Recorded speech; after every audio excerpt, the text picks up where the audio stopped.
गुरु गोबिंद सिंह सच्चे पातशाह जी जदों आनंदपुर साहिब जी का किला खाली करते हैं तो आप जी को पता है कि जो उस वेले की सल्तनत है 22 धार दे राजे ने इन्होंने अपने वालों गऊ ते कुराना दी सूहां खादियां हुई ने, पर सतगुरु जी नूं इन्हां दा कोई भी विश्वास नहीं। सतगुरु जी जानते सन धोखा करनगे, पर जदों सिंघां ने सतगुरु जी नूं मजबूर किया तो सतगुरु जी ने कहा कोई गल नहीं, जिस तरह संगत का हुक्म है, जिस तरह खालसे का हुक्म है, क्योंकि खालसा मेरो रूप है खास, खालसे में हूं करो निवाज। सतगुरु जी उस वेले जदों 7 ते 8 पोह दी रात नूं आनंदपुर साहिब जी का किला खाली करते हैं ਤਾਂ ਅਜੇ ਸਤਿਗੁਰੂ ਜੀ ਭਰਤਗੜ੍ਹ ਦੇ ਕੋਲ ਹੀ ਪਹੁੰਚਦੇ ਨੇ ਕਿ ਸ਼ਾਹੀ ਲਸ਼ਕਰ ਜਿਹੜਾ ਹੈ ਆਪ ਜੀ ਦੇ ਉੱਤੇ ਹਮਲਾ ਕਰ ਦਿੰਦਾ ਹੈ। ਸਤਿਗੁਰੂ ਜੀ ਆਪਣਾ ਬਚਾਵ ਕਰਦਿਆਂ ਕਨੌਲੀ ਦੇ ਲਾਗੇ ਸਰਸਾ ਨਦੀ ਦੇ ਕੋਲ ਪਹੁੰਚਦੇ ਹਨ। ਸਤਿਗੁਰੂ ਜੀ ਹੁਕਮ ਕਰਦੇ ਹਨ ਕਿ ਇਹਨਾਂ ਦੇ ਨਾਲ ਲੜਦਿਆਂ ਸਰਸਾ ਨਦੀ ਨੂੰ ਪਾਰ ਕੀਤਾ ਜਾਏ। ਇੱਥੇ ਸਤਿਗੁਰੂ ਜੀ ਦੇ ਪਰਿਵਾਰ ਦੇ 3 ਟੁਕੜੇ ਹੋ ਜਾਂਦੇ ਨੇ। माता गुजर कौर दी, छोटे साहबजादे बाबा जोरावर सिंह जी, बाबा फतेह सिंह जी गंगू ब्राह्मण दे नाल उहदे पिंड सहेड़ी वाल चले जांदे ने। दूजे पासे गुरु के महल सत्कारयोग भाई मनी सिंह जी दे नाल दिल्ली वाल नूं रवाना हो जांदे ने। तीजे पासे सतगुरु गुरु गोबिंद सिंह सच्चे पातशाह जी वड्डे साहबजादियां दे नाल 40 ਸਿੰਘਾਂ ਦੇ ਨਾਲ ਚਮਕੌਰ ਦੀ ਗੜੀ ਦੇ ਵਿੱਚ ਪ੍ਰਵੇਸ਼ ਕਰਦੇ ਹਨ। ਪਰ ਜਦੋਂ ਉੱਥੋਂ ਨਿਕਲਦੇ ਹਨ, ਸਰਸਾ ਨਦੀ ਤੋਂ ਕੁਝ ਦੂਰ ਜਾਂਦੇ ਹਨ, ਤਾਂ ਅੱਲਾ ਯਾਰ ਖਾਨ ਜੋਗੀ ਨੇ ਬੜਾ ਸੋਹਣਾ ਇੱਕ ਨਕਸ਼ਾ ਖਿੱਚਿਆ। ਕਹਿੰਦਾ ਹੈ ਵੇਖੋ ਕਿ ਜਦੋਂ ਸਰਸਾ ਨਦੀ ਪਾਰ ਕੀਤੀ ਤਾਂ ਉਸ ਸਰਸਾ ਨਦੀ ਦੇ ਵਿੱਚ ਕਈ ਪਿਆਰੇ ਜਿਹੜੇ ਸਨ, ਕਈ ਸਿੰਘ ਜਿਹੜੇ ਸਨ, ਕਈ ਕੁਝ ਉਹਦੇ ਵਿੱਚ ਡੁੱਬ ਗਿਆ। कनक जब दूर से दरिया के किनारे नजर आए, डूबे हुए सरसा में प्यारे नजर आए, ये देखकर बिगड़े हुए सारे नजर आए, बिफरे हुए सतगुर के दुलारे नजर आए। ਸਿੰਘਾਂ ਨੂੰ गुस्सा आया कि इन्हां साडे नाल सूहां खा करके साडे उत्ते फिर भी हमला किया। कहने लगे हमें इजाजत नहीं है रन की, मट्टी तक उड़ा सकते हैं दुश्मन के चमन की। ਜਦੋਂ ਚਮਕੌਰ ਦੀ ਧਰਤੀ ਦੇ ਉੱਤੇ ਸਤਿਗੁਰੂ ਜੀ ਨੇ ਕਦਮ ਰੱਖਿਆ ਤਾਂ ਉਸ ਚਮਕੌਰ ਦੀ ਗੜੀ ਦੇ ਵਿੱਚ ਕੁਝ ਵੀ ਖਾਣ ਪੀਣ ਦਾ ਸਮਾਨ ਨਹੀਂ ਸੀ, ਕੋਈ ਸਾਜੋ ਸਮਾਨ ਨਹੀਂ ਸੀ। ਅੱਲਾ ਯਾਰ ਖਾਨ ਜੋਗੀ ਕਹਿੰਦਾ ਜਿਸ ਦਮ ਹੋਏ ਚਮਕੌਰ में ਸਿੰਘੋं के उतारे, जलाए हुए शेर थे सब जैज के मारे। आंखों से निकलते थे दलेरों के चिंगाड़े, सतगुरु के सिवा और गजबनाक थे सारे। गुस्से से नजर जाती थी अफवाज अदू पर, अफवाज अदू कहंदे ने फौज दे उत्ते, दुश्मन दी फौज दे उत्ते गुस्से दे नाल तेगे से निगाह पड़ती थी दुश्मन के गलू पर, ते गां हाथ विच फड़ करके दुश्मन दे गले वाल वेखदियां सन। तां उस वेले सतगुरु जी जदों उस गड़ी दे विच आए ते ਸਿੰਘਾਂ ने कोल ना ते कुछ खाण नूं है ते ना ही कुछ उथे कोई आराम करन दा कोई साजो समान है।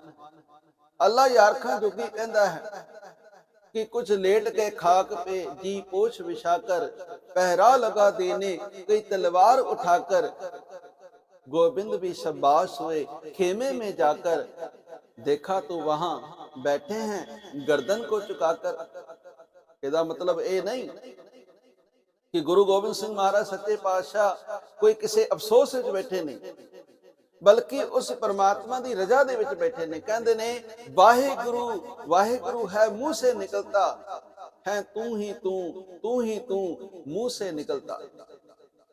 ਕਹਿਣ ਲੱਗੇ ਇਸੇ ਤਰ੍ਹਾਂ ਬੈਠਿਆਂ ਜਦੋਂ ਰਾਤ 1.5 ਘੜੀ ਬੀਤ ਗਈ, कहने लगे 1.5 घड़ी रात गई जिक्र खुदा में, खेमे से निकल आए सरकार हवा में, कदमों से टहलते थे मगर दिल था दुआ में। बोले ए खुदावन खुश हूं तेरी रजा में। इतना कुछ लुटा करके, इतना कुछ छੱਡ के पिता वारिया, छोटे साहिबजादे आप जी दे अखां दे सामने ਹਨ। आप तो कोई लुकी हुई गल नहीं है, फिर भी उस परमात्मा ਦੀ रजा ਦੇ ਵਿੱਚ खुश नहीं। कहते ने अल्लाह यार खां जोगी कहता है, करतार से कहते थे गोया रूबरू होकर, कल चमकौर से जाऊंगा सुरखरू होकर। सरखरू ਦਾ ਭਾਵ ਹੈ ਕਿ हे परमात्मा तेरे भाने ਦੇ ਵਿੱਚ ही सब कुछ होएगा। जिस खिते में हम कहते थे आना ये वही है, कल लुट गए हैं जिस जगह से जाना ये वही है। जिस जहां पे बच्चों को कुटाना ये वही है, मिट्टी कह देती है ठिकाना ये वही है। ये ठिकाना वही हो। सतगुरु गुरु गोबिंद सिंह महाराज जी की जितनी भी तारीफ की जाए, अल्लाह यार खां जो कि कहता है नहीं की जा सकती।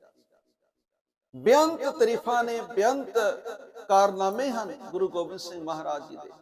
कहता है करतार की सुगंध है नानक की कसम है, जितनी भी हो तारीफ गोविंद की वो कम है।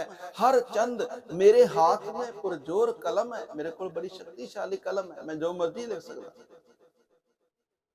हर चंद मेरे हाथ में पुरजोर कलम है, सतगुरु के लिखू बसव कहां ताबे रकम है।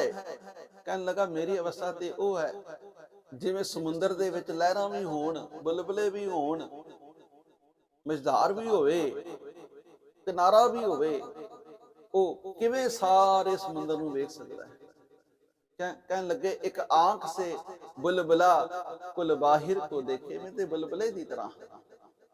एक आंख से बुलबुला क्या कुल बाहिर को देखे, साहिल को मझधार को या लहर को देखे।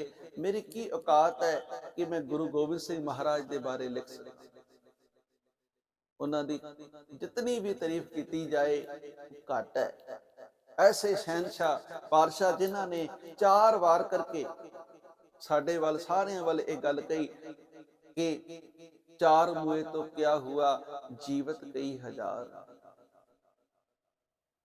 मेरे ते सारे लाली लाल फर्क नहीं जाता।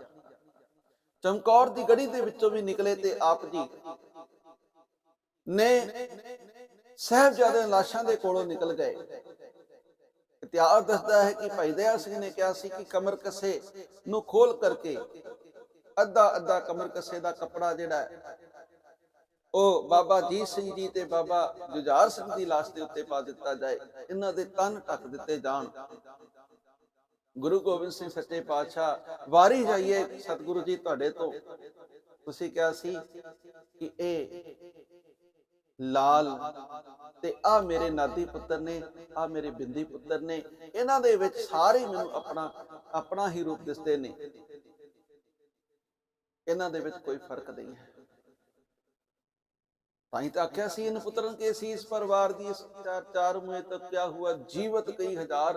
सारे ही मेरे पुत्र ने, असी हुण पुत्र बन के बनाना है। किस तरह पुत्र बनाना? उहदी रजा विच तुर करके, गुरु गोबिंद सिंह सच्चे पातशाह जी दे अमृत दे धारनी हो करके, उहदे हुक्म विच चलदियां होइयां ईर्खा द्वेष निंदा चुगली नूं छड्ड करके कुर्बानी नूं अपने जीवन दा आधार बना करके ही असी गुरु गोबिंद सिंह सच्चे पातशाह जी दे सच्चे सिख खवा सकते हैं।